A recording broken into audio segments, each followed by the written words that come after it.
สวัสดีทุกท่านครับวันนี้กับผมพบกับคลิปน้าหนุ่ยคุยขยะในคลิปนี้เป็นท่อ PVC ครับเป็นชิ้นส่วนต่างๆข้องอต่างๆที่เหลือเศษนะครับผมเป็นข้อ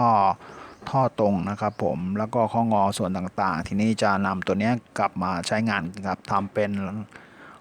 ขาตั้งกระถางต้นไม้กันนะครับโอเคครับติดตามชมกันนะครับจากท่อ PVC ครับผมท่อน้ำประปาครับ